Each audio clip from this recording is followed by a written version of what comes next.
كابتن اسامه حسني، مع احترامي مع احترامي ليك، انت اخويا الصغير وكل حاجه، بس انت في كيان كبير اسمه النادي الاهلي. على فكره اللي بيحب الاهلي لما تشوف حاجه قولها، لما تشوف حاجه قولها، لان ده واضح لمصر كلها، واضح لكل جماهير الكره المصريه والعربيه وكل اللي بيحب جمهور النادي الاهلي. ممكن تبقى ميال لمجلس الاداره، كلنا بنحب مجلس الاداره، كابتن محمود الخطيب وكل الناس المحترمه اللي موجودين، ناس محترمه، ناس اخلصت للنادي الاهلي وجابت بطولات، بس زي ما الناس شجعتك والناس اديتك حقك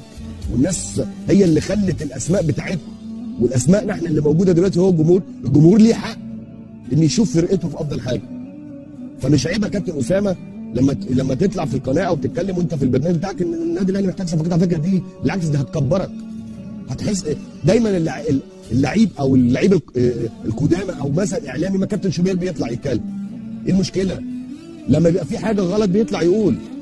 لانك انت النادي الاهلي خيره على الكل، فلما اجي اشوف حاجه غلط في حدود الاحترام وحدود الادب، طالما ما تخطيتش، لانك انت بتتكلم في اطار الكوره، احنا ما اتكلمناش بره الكوره.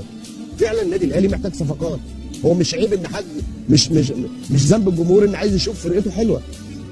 مش عايز يشوف بطولات، لان البطولات دي هي اللي خلت كابتن اسامه حسني هو اللي موجود، وكابتن عادل عبد الرحمن موجود، وكابتن محمود الخطيب رئيس النادي الاهلي، الاسطوره بتاعت النادي الاهلي، الجمهور والمحبين ليه ببطولاته بتاريخه في مجلس الاداره، حتى لما وقت كان عضو مجلس اداره ولما بقى نائب رئيس مجلس اداره مع كابتن حسن حمدي، الجمهور ده هو اللي خلى كابتن محمود الخطيب هو رئيس النادي.